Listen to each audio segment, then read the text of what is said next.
गांव के कोने में दक्ष और उसकी अंधी बहन दीपाली उनके माँ बाप के बनाए हुए एक छोटे से घर में रहते थे, जिसकी हालत कुछ ठीक नहीं थी। अंदर एक चारपाई पे दीपाली बैठी हुई थी, जो जन्म से ही इस दुनिया को देख नहीं पाई थी। उसका भाई दक्ष चिंतित अवस्था में इधर उधर टहल रहा था। उसके चेहरे पर चिंता की लकीरें साफ झलक रही थी। भैया, आप फिर से चिंता में बैठे हो शायद। ये चिंता भी मेरे लिए ही है ना भैया। कोई बात नहीं, आप चिंता मत करो। बागवान ने जैसे रखा है मैं खुश हूँ। तुम खुश हो, लेकिन मैं नहीं हूँ।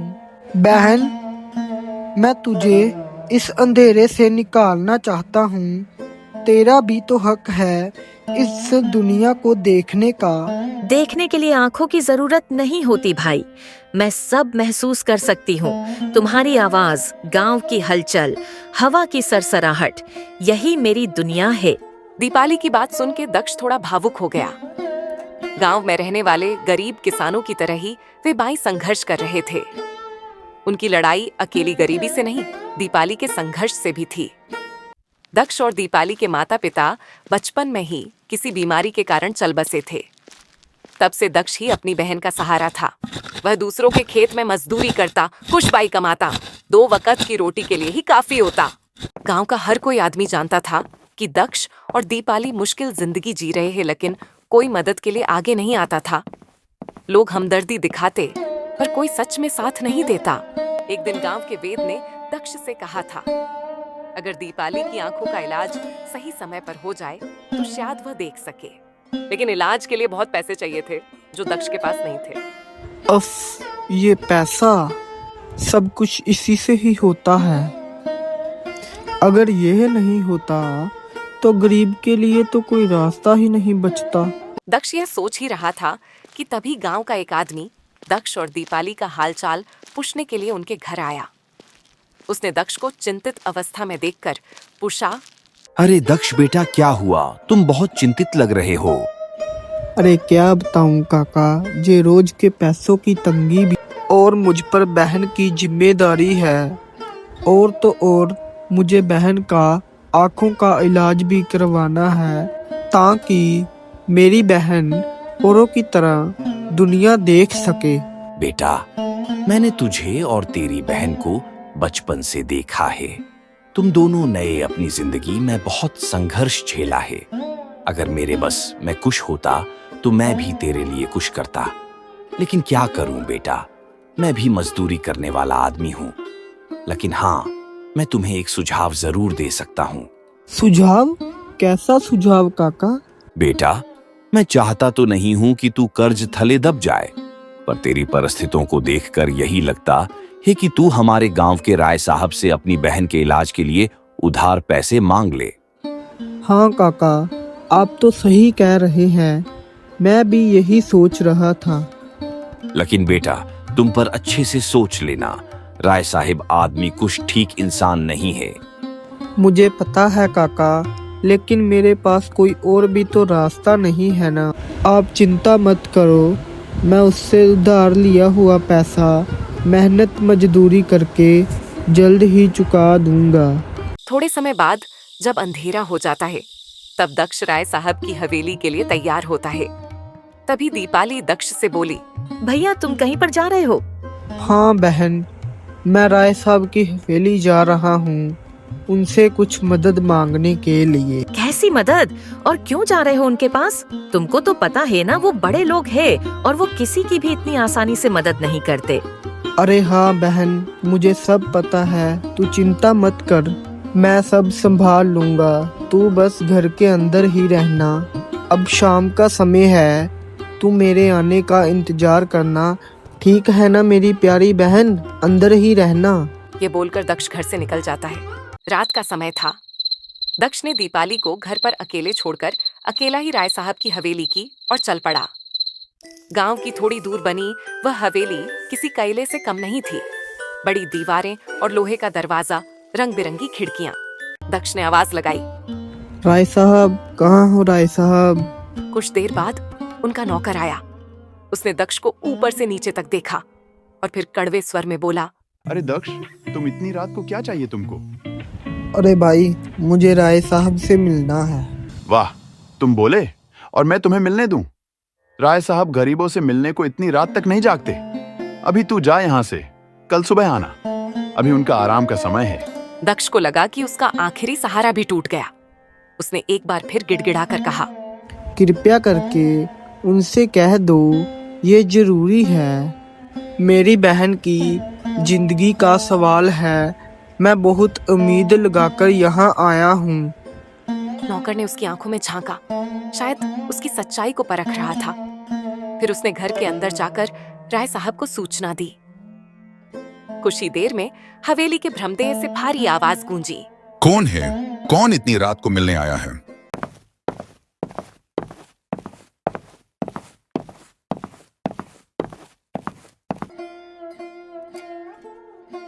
मैं हूँ मालिक।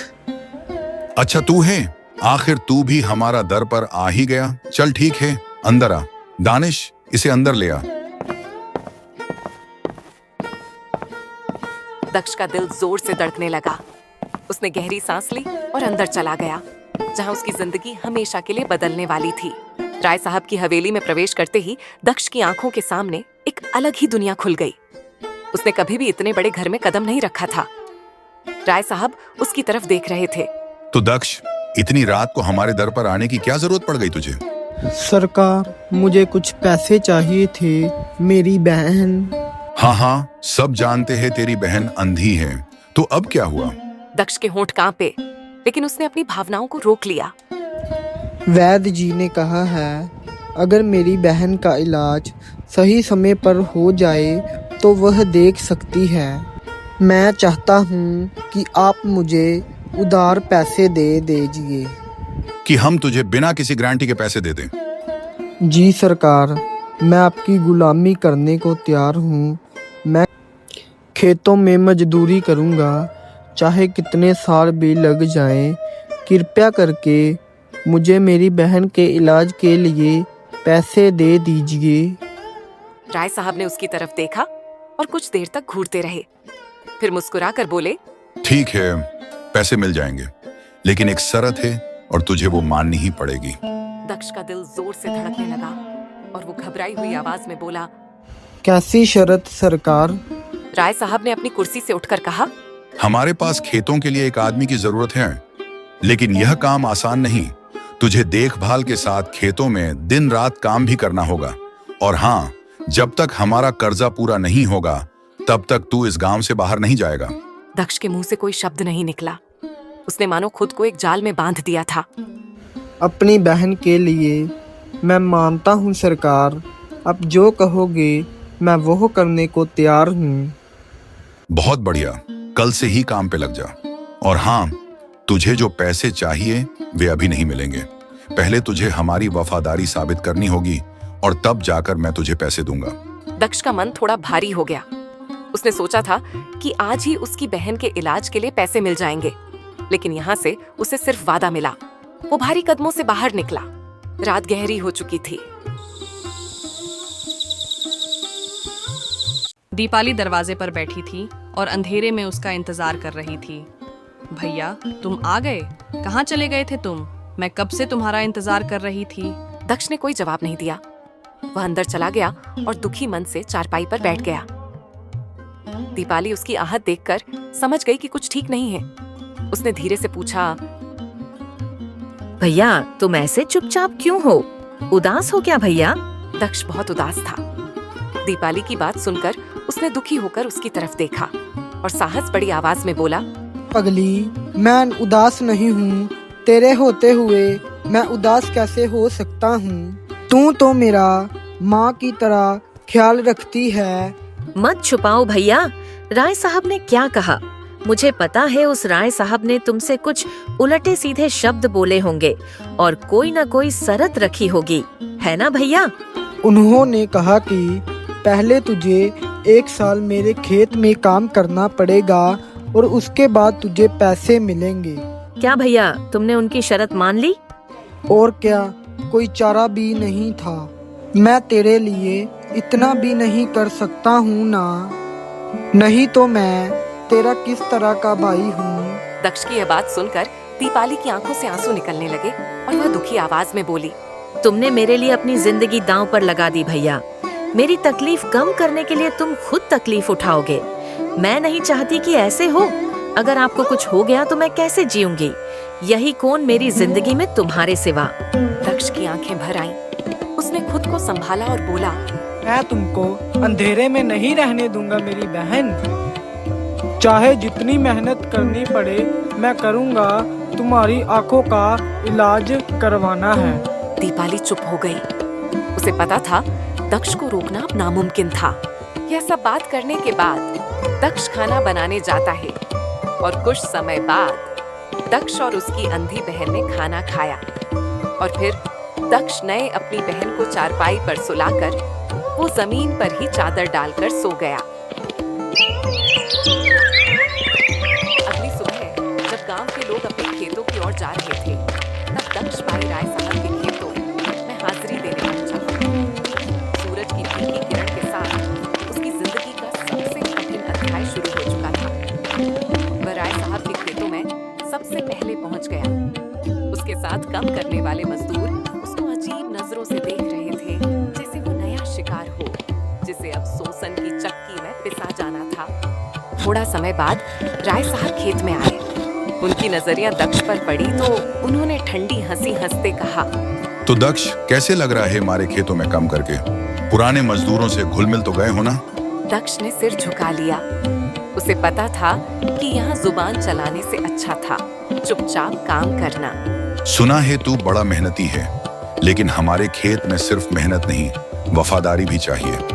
जो आदमी यहाँ आया सबने अपनी वफादारी साबित की है, और जिसने भी अपनी वफादारी साबित की है ना, मैंने सबको मालामाल कर दिया है। दक्ष ने कोई जवाब नहीं दिया। राय साहब ने हिकारत भरी नजरों से देखा, फिर हाथ के इशारे से खेत के पुराने मजदूर टिंकू को बुलाया। अरे टिंकू, इसको काम समझा दो। अगर गलती करे तो मुझे बताने की जरूरत नहीं, बस इसे मजा चखा देना। टिंकू मुस्कुराया। वह वर्षों से राय साहब के यहाँ काम कर रहा था, लेकिन उसकी हालत किसी बंधुआ मजदूर से कम नहीं थी। राय साहब के जाने के बाद उसने दक्ष को कहा, तुमने बहुत बड़ी गलती कर दी लड़के। यहाँ से निकलना अब आसान नहीं होगा। तुम्हें दिन रात कड़ी मेहनत करनी होगी। दक्ष ने उसकी बात अनसुनी कर दी और फिर से काम में लग गया। इधर दीपाली जब घर में अकेली थी, तब उसने आंगन में किसी की आवाज सुनी। बाहर आई तो दो आदमी उसे घर में अकेली देख उसके साथ बुरा बर्ताव करने लगे। अरे तुम अंधी जरूर हो, लेकिन खूबसूरत बहुत हो। अरे हाँ हाँ, एकदम हीरोइन लग रही है। चलाओ मेरे साथ शादी कर लो, तुमको मैं माला माल कर दूंगा। दीपाली उनकी बात सुन के डर जाती है और भाग के घर की ओर जाने की कोशिश में गिर जाती है और उसके सिर पर चोट लग जाती है। सूरज चढ़ता गया और यहाँ दक्ष अपने दोनों हाथों से मिट्टी को खोदता रहा। कुदाल की धार उसकी हथेलियों को छीलती रही, लेकिन वो रुका नहीं। खेत में काम करने वाले अन्य मजदूरों के चेहरे पर थकान थी, लेकिन दक्ष की आंखों में कुछ शोर था, एक आग, एक जुनून। वो यहाँ कोई मजबूरी में नहीं था, वो अपनी बहन के लिए यहाँ आया था। कुछ समय बाद लगातार काम करने की वजह से उसकी पीठ दर्द से झुलसने लगी थी। टिंकू ने इशारे से उसे बुलाया। सुना है राय साहब तुम्हें जल्दी पैसे नहीं देंगे। फिर भाई, तुम यहाँ इतनी मेहनत कर रहे हो। मेरे पास और कोई रास्ता नहीं है, मुझे मेहनत ही करनी पड़ेगी। शायद राय साहब मेरी मेहनत और मेहनत से हुए मुनाफे को देखकर मुझे पैसे दे दें। टिंकू कुछ कहने ही वाला था कि अचानक गांव की ओर से एक आदमी दौड़ता हुआ आया। वह घबराया हुआ था। दक्ष, दक्ष, जल्दी चलो, तुम्हारी बहन। अरे अरे भाई, धीरे बोलो, क्या बात हुई? धीरे बोलो। तुम जल्दी चलो, तुम्हारी बहन को चोट आई है, जल्दी चलो। दक्ष की दिल की धड़कन रुक गई। उसने सीधे घर की ओर दौड़ लगाया। उसके पीछे पीछे टिंकू भी दौड़ पड़ा। गांव के लोगों की उसके घर के सामने भीड़ इकट्ठी हो गई थी और झोपड़ी के बाहर दीपाली बेहोशी की हालत में थी। उसके सिर से खून बह रहा था और गांव वाले उसको एक कुर्सी पर बैठा रखे थे, लेकिन बेहोशी की हालत में भी दीपाली की दोनों आंखें खुली हुई थीं। वह अपने भाई की राह देख रही थी। अरे मेरी बहन, ये सब कैसे हुआ और किसने किया, मुझे बताओ यार। उठ, देख तेरा भाई आया है। तभी एक आदमी आया और बोला, दक्ष भाई, मुझे सारा पता है। यह सब किसने किया है? यह सब राय साहब के 2 पालतू नौकरों ने किया है। वो दोनों तुम्हारी बहन को छेड़ रहे थे और तुम्हारी बहन उनकी बात सुन के घर की ओर भागी थी और गिर गई। फिर उसके सिर में चोट लग गई। अरे तो तुमने कुछ किया क्यों नहीं? तुम्हारे में थोड़ी सी भी इंसानियत नहीं है। अरे मुझे माफ कर दो, मैं कुछ भी नहीं कर पाया। गुस्सा तो मुझे बहुत आ रहा था, लेकिन क्या करूं? मैं एक छोटा सा मजदूर और वो बड़े घर के लोग हैं। मैं कैसे उनके खिलाफ जा सकता हूं? दक्ष का खून खोल उठा। दक्ष जल्दी से वेद जी के घर की ओर चल पड़ा और कुछ देर में वह वेद जी के घर पहुंच गया। उसने वेद जी को आवाज लगाई, वेद जी, अरे ओ वेद जी, कहाँ हो आप? जल्दी बाहर आइए। उसकी आवाज सुनकर वेद जी बाहर आए और बोले, बोलो दक्ष बेटा, क्या बात है? वैद जी, वो मेरी बहन के सिर पर चोट आई है। दक्ष की यह बात सुनकर वेद जी मुंह में कुछ कहे बिना ही जल्दी से उसके साथ चल पड़े और कुछ ही देर में वे दक्ष के घर पहुंच गए। वेद जी दीपाली को देखने उसके कमरे में चले गए। दक्ष बाहर खड़ा बेसब्री से इंतजार कर रहा था। उसकी आंखों में बेचैनी साफ झलक रही थी। घबराओ मत दक्ष, चोट गहरी जरूर है, लेकिन जान को कोई खतरा नहीं है। हाँ, उसे कुछ दिनों तक आराम की बहुत जरूरत होगी। ये सुन के दक्ष ने राहत की सांस ली, लेकिन उसका मन अब भी असंतुष्ट था। यह हादसा जानबूझकर हुआ था। राय साहब के आदमियों ने उसकी बहन को चोट पहुंचाई थी, इसलिए दक्ष बहुत गुस्से में था। दक्ष ने दीपाली को चारपाई पर सुला दिया और पूरा दिन उसके पास ही रहा और उसका पूरा देखभाल किया। अगले दिन दक्ष गांव के चोपला पर गया, जहां राय साहब गांव के कुछ लोगों के साथ बैठे थे। गांव के लोग सहमे हुए थे, लेकिन दक्ष के भीतर अब डर नहीं था। दक्ष ने गुस्से से कहा, राय साहब, ये सब आपने करवाया है ना? राय साहब ने दक्ष की बात को हंसते हुए टाल दिया और बोला, अरे यह क्या कह रहा है तू लड़के? तुम्हारी बहन की हालत देखकर दुख हुआ, लेकिन इसमें मेरा क्या दोष? मैंने थोड़ी ना अपने आदमियों को तुम्हारी बहन के पास भेजा था। और वैसे भी तुम्हारी बहन अंधी है, उसे गलत फहमी हो गई थी। मेरे आदमी तो कुछ काम से शहर गए थे। तू ऐसे किसी पर भी गलत इल्जाम मत लगा। दक्ष ने मुट्ठी भींच ली। उसे पता था कि राय साहब इतनी आसानी से नहीं मानेगा। गांव के लोग चुपचाप सब देख रहे थे, लेकिन कोई कुछ कहने की हिम्मत नहीं कर रहा था। अरे ओ गांव वालों, क्या तुम लोगों में थोड़ी सी भी इंसानियत बची नहीं है? क्या तुम पूरी जिंदगी इन अमीरों से डरते रहोगे? अगर मेरी बहन की जगह तुम्हारी बीवी बहन के साथ ऐसे हुआ होता तो तुम लोग क्या करते? दक्ष की आवाज सुन के राय साहब का आदमी बोला, दक्ष बिल्कुल सही कह रहा है। कब तक हम इस घमंडी इंसान के नीचे दबे रहेंगे? अब बहुत हो गया इसकी मनमानी। टिंकू के मुंह से यह सब सुन के राय साहब का नौकर दानिश बोला, अरे ओ टिंकू नामक हराम, तू क्या मालिक का एहसान भूल गया जो इनके ही खिलाफ बोल रहा है? राय साहब, बहुत हो गई आपकी मनमानी। अगर बात मेरे पर होती तो मैं चुप रहता, लेकिन आपके आदमियों ने मेरी बेचारी अंधी बहन को नुकसान पहुंचाया है। अब मैं बिल्कुल भी चुप नहीं बैठूंगा।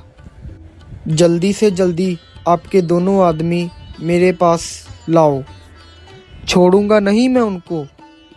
दक्ष और टिंकू की बातें सुनकर वहां बैठे और 2 मजदूर भी उनका साथ देने लगे। राय साहब और उसका नौकर यह सब देखकर डर गए और वो दोनों जल्दी जल्दी वहां से घर निकल गए। कुछ देर बाद गांव के बहुत सारे लोग राय साहब की हवेली पहुंचे। गांव का मुखिया, जो राय साहब की दौलत के आगे झुककर चलता था, वह भी गांव वालों का साथ पाकर उनके घर पहुंचा। राय साहब ने बाहर हो रहे शोर शराबे को सुनकर डरते हुए अपनी पत्नी से बोला, अरे भाग्यवान, ये मारे आदमियों ने क्या कर दिया? मैंने उनको बहुत छूट देकर रखा था, इसलिए अब उनके कर्म मुझ पे ही भारी पड़ रहे हैं। तुम ही कुछ बोलो, अब क्या करूं मैं? आपने तो अपने ही पैरों पर कुल्हाड़ी मारी है। क्या जरूरत थी उस लड़की को नुकसान पहुंचाने की? मैंने थोड़ी कुछ किया था, वो तो मेरे 2 निकम्मे नौकर थे। अब जो भी हो गया है, अब आप गांव वालों से माफी मांग लो और उन 2 नौकरों को उनके हवाले करना ही सही है। ये सब बात करने के बाद राय साहब हवेली के बाहर आए और गांव वालों से हाथ जोड़कर माफी मांगी और उन नौकरों के पास भी ले गए जो राय साहब के गोदाम में छुपे हुए थे। कुछ समय बाद पंचायत में मुखिया ने उन तीनों को सजा सुनाई। राय साहब को गांव के सब मजदूरों का कर्जा माफ करने का आदेश दिया गया और उनके 2 बदमाश नौकरों को गांव के बीचों बीच मुंह काला करके गधे पर घुमाया गया। ये सब होने के बाद दक्ष घर आया और अपनी अंधी बहन के पास बैठ गया। बहन, अब तेरी तबीयत कैसी है? ठीक है ना तू? हाँ भैया, तुम चिंता मत करो, मेरी तबीयत अब ठीक हो रही है। बस सिर में और आंखों में थोड़ी सी दर्द है।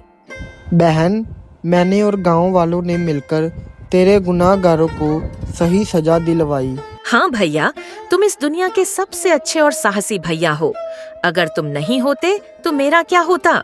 यही सब बात करके दक्ष अपनी बहन के साथ खाना खा के उसको चारपाई पर सुला के उसकी बगल में ही जमीन पर सो गया ताकि रात को उसकी बहन को कोई भी तकलीफ ना हो।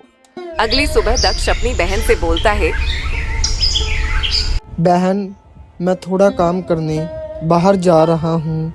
घर में राशन भी बहुत कम है और तेरी दवाइयाँ भी लानी है, इसीलिए मैं काम करने जा रहा हूँ। तुम अंदर ही रहना, घर के बाहर मत निकलना, ठीक है ना मेरी प्यारी बहन? यह बोलकर दक्ष काम पर चला जाता है। दीपाली घर पर अकेली थी। वह जब चारपाई पर बैठी हुई थी तब उसे अचानक अपनी आंखों में जलन महसूस हुई और उसे वह जलन बर्दाश्त नहीं हो रही थी। हे भगवान, यह क्या हो रहा है? मेरी आंखें क्यों इतनी जल रही है? ऐसे ही थोड़ी देर दर्द के कहराने के बाद थोड़े थोड़े धुंधला धुंधला उसे दिखाई देने लगा। शाम को जब दक्ष घर आता है तब वह देखता है कि उसकी बहन उसका बाहर इंतजार कर रही थी। अरे बहन, तू यहाँ बाहर क्या कर रही है? तुझको मैंने बोला था ना अंदर ही रहना और आराम करना। भैया, मैं बचपन से कुछ नहीं देख पाई थी, लेकिन आज मैं सब कुछ देख सकती हूँ। मुझे तुम्हारा चेहरा देखकर ऐसा लगा जैसे मैंने भगवान को देख लिया हो। दक्ष दीपाली के मुंह से यह सब सुनकर चौंक गया और भावुक हो गया। उसने भगवान से हाथ जोड़ते हुए कहा, यह कैसी लीला है? आपने मुझे जीवन की सारी खुशियाँ दे दी, अब मुझे कुछ नहीं चाहिए जिंदगी में। मैं ठीक हो गई। हाँ भैया, अब मैं सब कुछ देख सकती हूँ, इस दुनिया को देख पाऊंगी। यह सब बात करके दोनों ने अपने माता पिता की तस्वीरों को प्रणाम किया और साथ ही भगवान का शुक्रिया अदा किया और ऐसे ही दोनों आने वाले दिनों को खुशियों से बिताने लगे।